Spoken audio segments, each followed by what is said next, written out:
Oh yeah, you are green square. Hey, look, there you are, you see? What do you think? On the xylophone in the sun? With a really weird camera angle?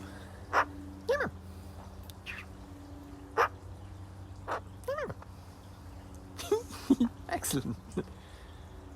Hey, hi there. Bird. What do you think? What do you think, bird? Wait, dodgy, wonky camera angles. Come on, bird. Yeah. This is nice, isn't it? A little bit of sun. She had a bath about an hour ago, so she's a little bit... super hot, thank you. So she's a little bit spicy. Hey.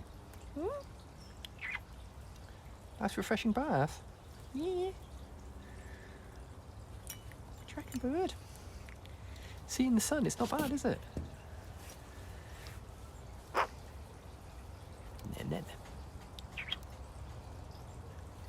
See, the xylophone's actually alright for a little sun lounge, isn't it? Bird.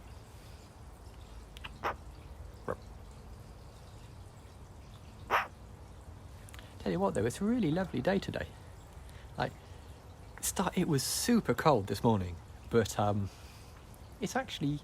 sun's come out, it's not rained, there isn't any wind to speak of, it's a pretty nice day.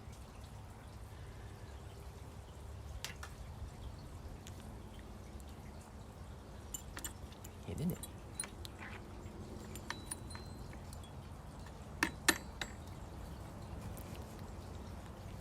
What do you think? Yeah, she does. She really enjoys a bit of sunshine. She gets some sunshine into her feathers, like tops up her vitamin D, and yeah, it's nice feels for bird. Right.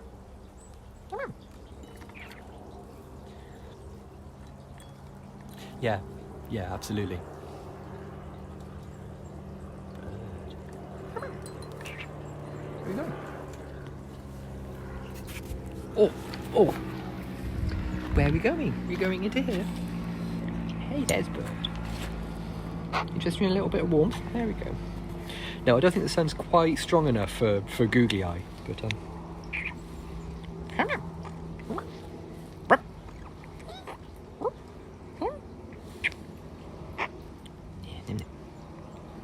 Sophie.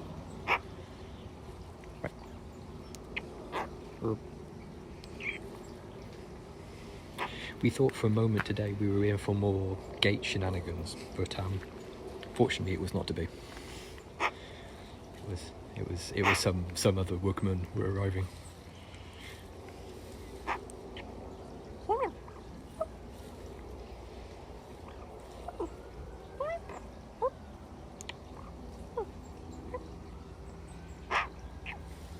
Sophie, what doing, soft girl?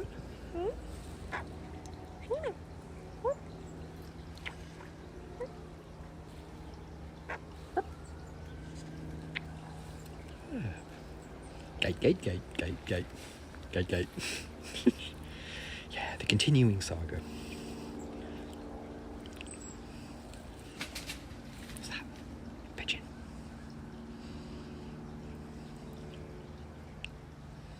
Whenever I hear continuing saga or continuing story, I always want to say it in the voice of Pigs in Space from the Muppet Show. No, we do have. We also look after a injured rook and crow in another aviary, the other side of the garden. But yeah, Sophie is the only bird we have this relationship with, because she's an imprinted bird. She thinks humans are her friend, and she magpies in space. And yeah, because she's an imprinted bird, we have this relationship with her. And she chose me rather than the female. And I've been Mr. Sophie ever since. Started molting. It's so weird that in the southern hemisphere, December, like November and December is summer. us Northern Hemisphere people can grok that, cannot grok it at all. It breaks our brain that Christmas is at summer. We can't hack it.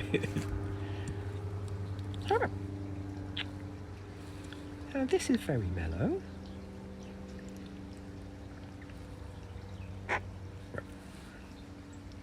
That way you can just see like a little bit of wet on her nose still, like the top of upside land. Yeah.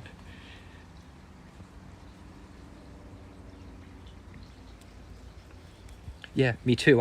I'd be like putting parkas and sweaters and things into a suitcase. Oh, well, it's December.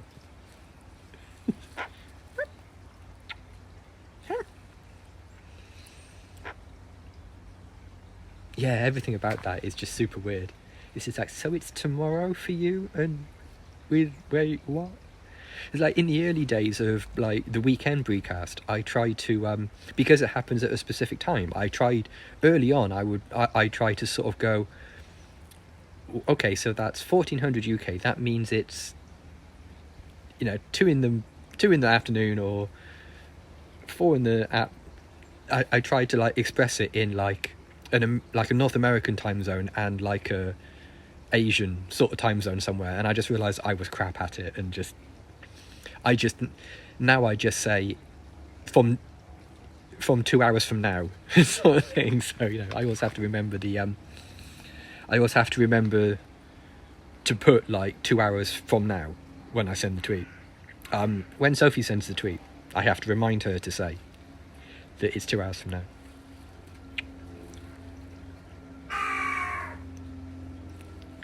Crow's getting emo. So this is very mellow, bird. Ah, mellow bird. Bird. What do you think? Yeah, at least then I figure you've got a local timestamp when you receive the tweet, and you space it out from there, sort of thing. I'm just relying on that. Sophie is 10 years old. I found out today while I was watching in the morning. First thing in the morning, I watched a Bob Ross Twitch stream. Like someone's rigged up a Twitch channel that just plays Bob Ross videos on a like pretty much continuous loop, and it's very chill first thing in the morning to watch Bob Ross do some happy little trees and some little cabins and that kind of thing. And there was one episode where he mentions looking after a couple of crows. Like he had a couple of crows that were injured that he looked after. Good guy, Bob Ross. I mean, as if there was any doubt that Bob Ross is good guy. Bob Ross is just turbo comfy, isn't it? It's just you don't have to worry about anything. You can just put a Bob Ross on and just like, yeah, I'm just gonna have a cup of tea and a few biscuits. And he had baby squirrels. There was one episode he had a little baby jay. He had like a little blue jay in his hands while he was like telling you what colours of paint you'd need. He had this little baby jay he was looking after. Yeah, good guy, Bob Ross. Good. We don't make mistakes. We just have happy little accidents. Yes, bird. There's a statistical breakdown of Bob Ross paintings, which is pretty great. Of just like, if he paints one tree, he's 93% likely to paint another tree as a friend for it, and like a statistical breakdown of like cabins versus lakes versus mountains versus cabins. It's really great. It's very, very nice. And they say that he only once in all of his paintings, when he painted a cabin, he only ever once painted a chimney. Because he said he never painted chimneys on his cabins because it shows that that's occupied. He didn't want there to be like signs of actual human activity in the painting. And like he only actually painted a person like once in all of his paintings. There's like a shadow of a person sitting by a campfire in one of his paintings, and the rest of them don't have any humanity in them at all. And yeah.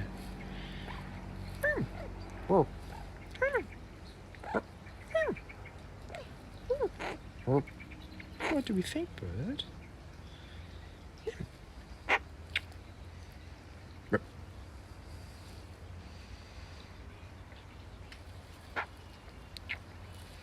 The only thing that gets me about Bob Ross the only thing is that the way he pronounced white, the way he pronounces the colour white, he sort of like hard, he cool whips it. I know it's his accent, but he says white. And once you notice it, it's really hard to not notice it.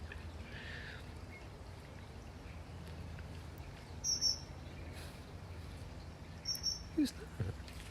Yeah, Sophie wants to know who that is as well.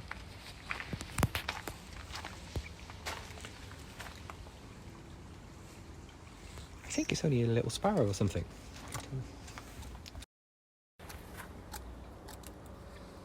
Yeah, you could do far wrong that. There's a Bob Ross Twitch channel, which is nice. The only thing about the Bob Ross Twitch channel is like sometimes you have people asking him questions and not knowing. They think it's because it's on Twitch, they assume it's a live stream. You know, sometimes you get like, "Hey Bob, do you ever..." Oh, he's Minnesotan. Okay, is that what it is? They like people in the stream ask him questions about like, "Oh, how come you use this paint?" or "How come you do this?" And it's like, "Oh no, oh dear." And like, there's a bot that has to go, "Bob Ross actually died 8 years ago." Sort of conversations, which is a bit awkward. Yeah, see, now you're making soup in your bathwater, which I'd like to point out is gross.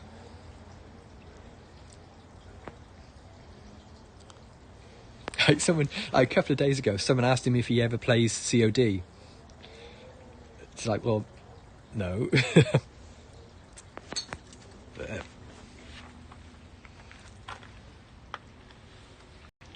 yeah, I think there is like 1 or 2 seasons of The Joy of Painting on Netflix.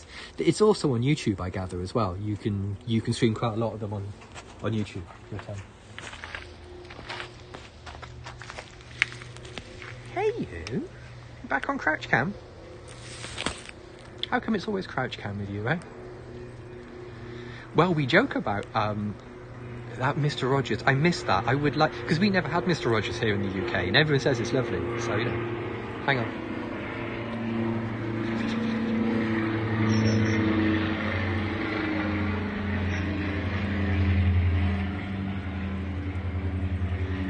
We joke about Bob Ross. We joke about Bob Ross being like a sniper in COD and stuff. He was in the army. He was like a drill sergeant in the army, and was quite hard. You know what I mean? Everyone likes to imagine Bob Ross as like this sort of like big afro, 1-inch brush hippie. He was very hard in the army. Just like he left the army because he didn't like yelling at people. But yeah, he ranked up several times in the army and was considered, you know, pretty damn tough. Which is something I can't square with the Bob Ross I know. And this is comfortable for you. Yeah, totally. Yeah, he just like said he would get home from working, if you like. He'd go back to barracks or go back to his house and paint as like to try to unwind. You know, try to sort of like he'd paint landscapes to sort of unwind and make a landscape that is perfect and doesn't have like any conflict or yelling or shouting in it. And yeah, very chill. We could use a Bob Ross. And yeah, as I say, we never had Mr. Rogers here in the UK, but I've seen a couple of episodes and it does look very comfy. I can see how it's very comfortable to watch because it's just nice. It's just nice. I think that's part of the reason why things like Bake Off and things like that are so popular. I mean, I don't watch Bake Off, but I can completely understand how it's just people making cakes and The drill sergeants are mostly acting tough. Oh, right. Oh, yeah.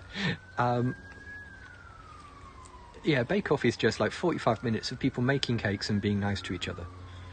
So I can see how it's really popular. I can see how it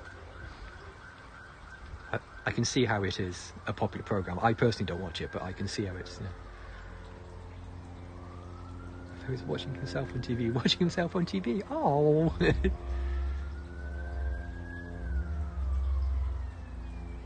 Recruits cured the test for mental steadiness. Yikes. I guess so. I mean, that makes sense when you say it. I can, yeah. Oh, bless. Oh, thank you. That's a high compliment. I'm going to take it. Yeah, everyone says Mr. Rogers was just nice. Was just really nice. Like, I remember reading his obituary in, I want to say, the New York Times or something, and you couldn't hope for a nicer collection of people just going, oh yeah, I met him and he was lovely, and and did this really kind favour for me when he didn't have to, and went out of his way to help me in my career, and that sort of. Like, no one had a bad word to say about him. Just like, you can't hope for better than that, can you? You can't hope for a completely clean obituary. At no point did the obituary go like, however, that kind of thing. No parentheses in your obituary. Brilliant. Well, she didn't lay any eggs this year. She built a nest and went through all the motions, but then decided to not lay any eggs that we saw anyway. I mean, she could quite easily have laid an egg and then disposed of it before I saw her. But at no point did I come downstairs this year and see any eggs actually. Oh, you just missed it. There's a fly just went past. LeVar Burton, yeah, everyone says LeVar Burton's lovely. A bit like Tom Hanks as well, isn't he? You just get like nice, wholesome vibes off them. Everyone says LeVar Burton's a delight. Didn't he did Reading Rainbow or something, wasn't it? A children's program in the US. But of course, here we only know Reading Rainbow. Yeah, we only know him as Geordie LaForge, and he was in Roots, wasn't he? The lead character in Roots. The name escapes me, but yeah, Didn't he Kickstarter it or Patreon like a restart of Reading Rainbow? It's pretty great, good guy.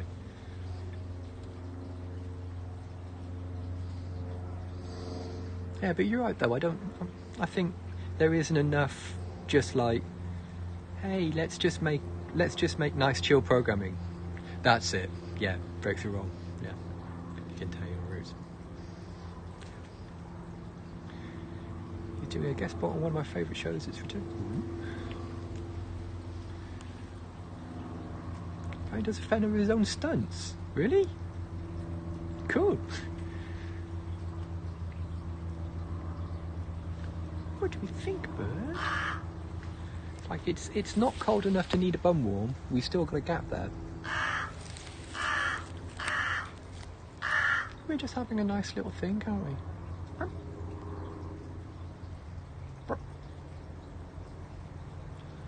Oh, I see. We're ever so slightly dozy. We're just ever so slightly.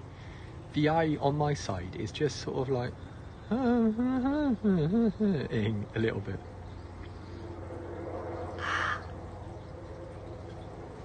Yeah, worrying on that. It wasn't crouching so weirdly. I could go over.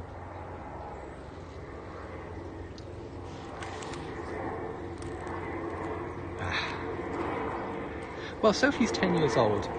There isn't a lot of. Let's wait for Beagles to go overhead. Be right with you.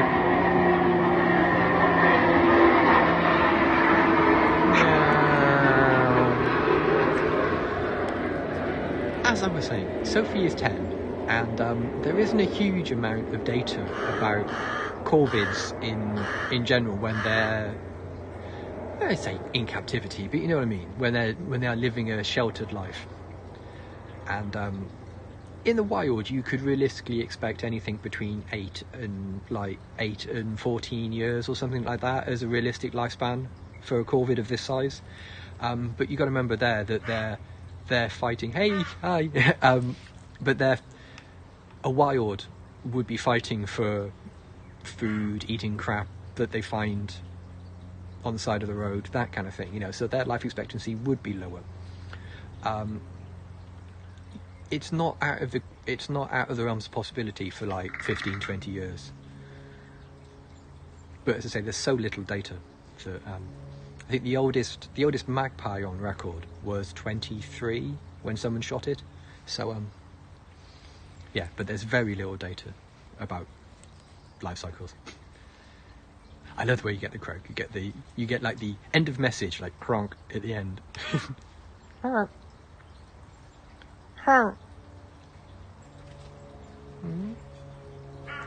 That one. They never speak to me. Bird. Oh, leverage, is it? Yeah, everyone says that LeVar Burton and Jonathan Frakes as well. I haven't heard much about Jerry Ryan. I think my favourite Jerry Ryan story is that she has, I don't want to say a black belt in something, but she's had like quite a lot of martial arts training. And when she was on Deep Space Nine, Voyager, she had a stalker. She had a stalker appear on her doorstep, and like someone had worked out where she lived. And yeah, went to her door, knocked on the door, and was like, "Oh, hi, it's me. You know me," sort of like doing the standard stalker things. She battered him, just, like he left her property in an ambulance. Just like absolutely no, like I'm going to make sure none of this sort of thing. She opened the door, just absolutely smacked him senseless. Which is pretty strong. Yeah, you see, my side's falling asleep. Let's move here. What do we think, bird? What?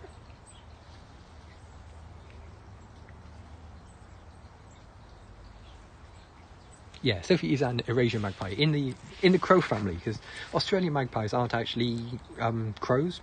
Aren't members of the Corvidae family. Ace. Really cool.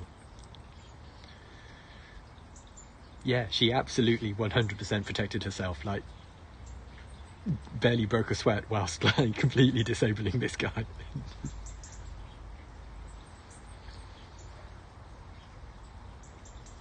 Come on, bird. What do we think? I think my legs are falling asleep. That's what I think. Well, classically, as per myth, it is magpie. It is Eurasian magpies. Magpies are interested in anything that catches their eye, anything that like captures their interest and their attention. You also apparently drink people under the table and start work bright and early the next day. Oh, I hate people like that. I used to be one of those people. I used to be able to drink and not have it affect me, and I can't drink at all now. I haven't had a drink in years. Yeah, it's a bit of an urban legend that it's a bit of an urban legend about the shiny things. They're into anything that's of interest to them. Like Sophie has. Yeah, there it is. I felt it. I felt her.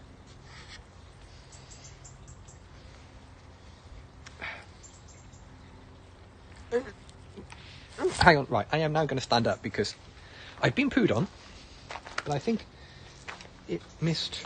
Oh, no, it didn't. No, it didn't. This poor coat. This poor coat. It's just... This coat has suffered so much. I don't know. At first I thought I got away with it. I thought she had missed.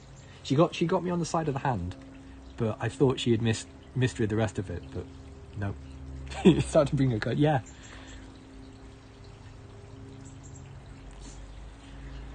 I know, I've been doom scrolling through 538 as well, but let's not talk about that. Let's not talk about that. Hey, hi mum. You've only just caught us, actually. I was about to do the lolly stick thing.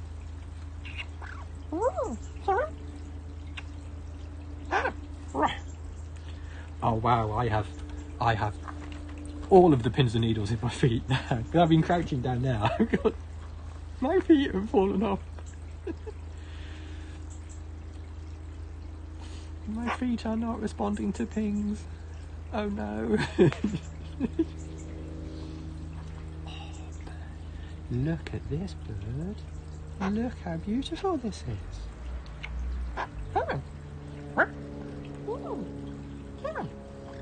What do you think, buddy? Oh, thank you.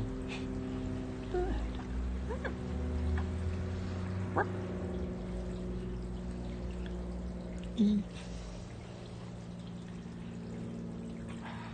Yeah, it's actually really nice. It's warmed up. It's warmed up enough, and it's warm in the sun. It's nice warm in the sun. So Sophie's had a bath, and we've had her for pretty much exactly 10 years. I think we got her. I think she came to live with us in like early November when she was an adolescent. So the daylight savings time here in the UK is just completely screwed. Come in. A whole bunch of people, unfortunately. Yeah. Right. Check the time. Yes, we need to get back to work. Oh, time for Big Balby Floof. Let's have a quick soup check before we go, because I think today's soup is... Oh, wow. No soup. Look at that. Zero soup. Well, what happened is she was taken from a nest when she was an egg, and the RSPCA volunteer, the kids that stole the egg, was she's rescued. It doesn't know. Magpies are not sexually dimorphic. You can't tell their gender just by looking at them, unfortunately. There's nothing about them, their physicality or their colouring or anything, that clues you into their gender. So when the kids who stole her as an egg, when the egg hatched, dropped them on a local RSP volunteer. And the volunteer saved Sophie's life, definitely. But in doing so, she became imprinted on humans, which means she wouldn't survive in the wild because she thinks humans are her friends. So we already have a rook and a crow, which you can just about see in the aviary across the way. Crow there, rook there, yeah, there we are. There's Rory and Con. So we got a phone call from the rescue to say, could we offer a magpie a forever home? And we did, and that was 10 years ago. Bird. Right, come on then, gang. I need to get back to work. There we are. There's an end card. So thanks for coming, everybody. Bird. Get off. Mine. This is mine, not yours. Mine. Okay, you can hold it if you want. But, okay, there you go. Oh, actually, no, I need it back. Hang on. So thanks for coming, everybody. If you just stumbled across this on Periscope and you'd like to follow Sophie on Twitter, her Twitter handle is... Oh, Bird, turn around again. Oh, no, come back. Her Twitter handle is @BreeSophieBree. Come here. Let me show the card. Show the stick. @BreeSophieBree, like that. There's also a Discord there, if Discord's your thing. Or if you prefer, you can Google Sophie the Magpie. So thanks for that, everybody. We'll see you again tomorrow for another microbrew. Bye for now.